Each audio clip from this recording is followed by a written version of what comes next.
നമ്മൾ ഇന്ന് ഈ വീഡിയോയിൽ ഡിസ്കസ് ചെയ്യാൻ പോകുന്നത് ഇൻട്രപ്റ്റ് വെക്റ്റർ ടേബിളിൻ്റെ ഡീറ്റെയിൽസ് ആണ്. സോ ഇൻട്രപ്റ്റ് വെക്റ്റർ ടേബിളിലോട്ട് പോകുന്നതിന് മുമ്പ് നമുക്ക് 8086 ഇൻട്രപ്റ്റ് എന്താണെന്ന് അറിയാം. ഇൻട്രപ്റ്റ് എന്ന് പറഞ്ഞു കഴിഞ്ഞാൽ ഒരു പ്രോഗ്രാം CPU എക്സിക്യൂട്ട് ചെയ്തുകൊണ്ടിരിക്കുമ്പോൾ അതിനെ ബ്രേക്ക് ചെയ്ത് അതിൻ്റെ നോർമൽ എക്സിക്യൂഷനെ ബ്രേക്ക് ചെയ്യുക.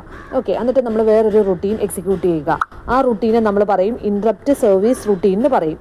ഈ ഇൻട്രപ്റ്റ് ഏത് ടൈപ്പ് ഇൻട്രപ്റ്റ് ആണോ വരുന്നത് അതിന് കറസ്പോണ്ടിങ് ആയിട്ടുള്ള ഇൻട്രപ്റ്റ് സർവീസ് റുട്ടീനാണ് 8086 എക്സിക്യൂട്ട് ചെയ്യുന്നത്. ഇപ്പോൾ കീബോർഡ് ഇൻട്രപ്റ്റ് ആണെങ്കിൽ കീബോർഡ് സർവീസിന് കറസ്പോണ്ടിങ് ആയിട്ടുള്ള ISR ആയിരിക്കും എക്സിക്യൂട്ട് ചെയ്യുന്നത്. ഈ ISR റുട്ടീൻസ് എല്ലാം നമ്മുടെ 8086 മെമ്മറിയിൽ സൂക്ഷിച്ചു വെക്കുന്നുണ്ട്. ആ ഓരോ ISR റുട്ടീൻ്റെ സ്റ്റാർട്ടിംഗ് അഡ്രസ്സ് ആയിരിക്കും നമ്മൾ കീപ്പ് ചെയ്യുന്നത്. ആ ടേബിളിനെയാണ് നമ്മൾ ഇൻട്രപ്റ്റ് വെക്റ്റർ ടേബിൾ എന്ന് പറയുന്നത്. അപ്പം ഇൻട്രപ്റ്റ് വെക്റ്റർ ടേബിൾ എന്ന് പറയുന്നത് ഒരു ടേബിളാണ് which contain the starting address of each interrupt vectors. ഇത്രയും ക്ലിയർ ആണോ? ഓക്കെ, ഇനി നമുക്ക് ഒന്നുകൂടി പറയാം. ഒരു ഇൻട്രപ്റ്റ് ഒക്കർ ചെയ്യുമ്പോൾ എന്ത് സംഭവിക്കും? ഇൻട്രപ്റ്റ് സർവീസ് റുട്ടീൻ എക്സിക്യൂട്ട് ചെയ്യും. ഓരോ ഇൻട്രപ്റ്റ് സർവീസ് റുട്ടീൻ്റെയും സ്റ്റാർട്ടിംഗ് അഡ്രസ്സ് കെപ്റ്റ് ചെയ്യുന്ന ടേബിളിനെയാണ് നമ്മൾ ഇൻട്രപ്റ്റ് വെക്റ്റർ ടേബിൾ എന്ന് പറയുന്നത്. 8086 ഇൻട്രപ്റ്റ് വെക്റ്റർ ടേബിളിൻ്റെ സൈസ് 1024 ബൈറ്റ്സ് അല്ലെങ്കിൽ 1 കിലോബൈറ്റ്സ് ആയിരിക്കും. 8086 ടോട്ടൽ 256 സോഫ്റ്റ്വെയർ ഇൻട്രപ്റ്റുകളുണ്ട് *0 മുതൽ *255 വരെ. അതിന് നമ്മൾ type 0, type 1 up to type 255 total 256 ഇൻട്രപ്റ്റ്സുകളാണുള്ളത്. അവയുടെ നമുക്ക് അതിൻ്റെ അഡ്രസ്സ് പറയണമെങ്കിൽ കോഡ് സെഗ്മെൻറ്റും IP-യും അല്ലേ, അത് സ്പാൻ ചെയ്യുന്ന മെമ്മറിയിൽ 0000, 0002, 0002, 3FFH വരെയാണ് സ്പാൻ ചെയ്യുന്നത്. അപ്പം നമുക്ക് മനസ്സിലായി ഓരോ ഇൻട്രപ്റ്റുകളിലും 4 ബൈറ്റ് വെച്ചിട്ട് വേണം. കാരണം എന്താ? CS രജിസ്റ്ററിന് 16 ബിറ്റും IP രജിസ്റ്ററിന് 16 ബിറ്റും അത് രണ്ടും കൂടി ചേർത്ത് കഴിയുമ്പം 4 ബൈറ്റ്.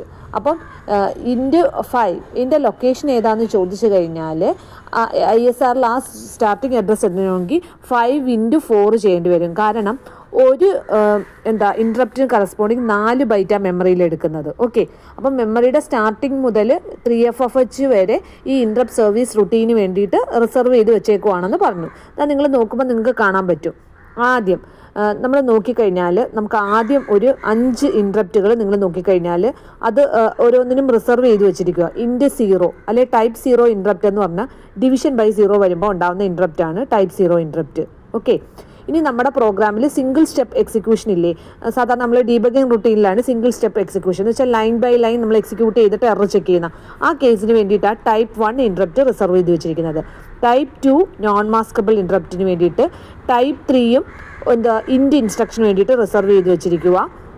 ടൈപ്പ് 4 ഓവർഫ്ലോ ഇൻസ്ട്രക്ഷന് വേണ്ടിയിട്ട് റിസർവ് ചെയ്ത് വെച്ചിരിക്കുക. പിന്നെ കുറച്ചെണ്ണം നമ്മുടെ ഫ്യൂച്ചർ യൂസിന് വേണ്ടിയിട്ട് റിസർവ് ചെയ്ത് വെച്ചിരിക്കുക. അങ്ങനെ നമ്മൾ കുറേ ടൈപ്പ് ഓഫ് പിന്നെ യൂസർ ഡിഫൈൻഡ് ഇൻട്രപ്റ്റ്സുകളുണ്ട്. So this is the figure of interrupt vector table that is seen in our മെമ്മറിയിൽ നിങ്ങൾ നോക്കിക്കഴിഞ്ഞാൽ മെമ്മറിയുടെ 000 മുതൽ ലാസ്റ്റ് 03FF വരെയുള്ള ഇത്രയും മെമ്മറി ലൊക്കേഷൻസ് റിസർവ് ചെയ്ത് വച്ചിരിക്കുകയാണ്. ഓക്കെ, അപ്പം ഇത്രയും നമുക്ക് എന്താ ഉള്ളത്? ഇത്രയും ഞാൻ പറഞ്ഞത് ഇൻട്രപ്റ്റ് വെക്റ്റർ ടേബിളാണ്. അപ്പോൾ ഓരോ ഇൻട്രപ്റ്റുകൾക്കും 4 ബൈറ്റ്സ് ആണ് മെമ്മറിയിൽ വെച്ചിരിക്കുന്നത്. കാരണം നമുക്ക് IP-യും CS-ഉം വേണം. IP-ക്ക് 16 ബിറ്റ്, CS-ന് 16 ബിറ്റ്, ടോട്ടൽ 4 ബൈറ്റ് വേണ്ടി വരും. ഓക്കെ, അങ്ങനെയാണ് ഇത് ചെയ്തിരിക്കുന്നത്. ഇത് മനസ്സിലായി എന്ന് വിചാരിക്കുന്നു. Thank you.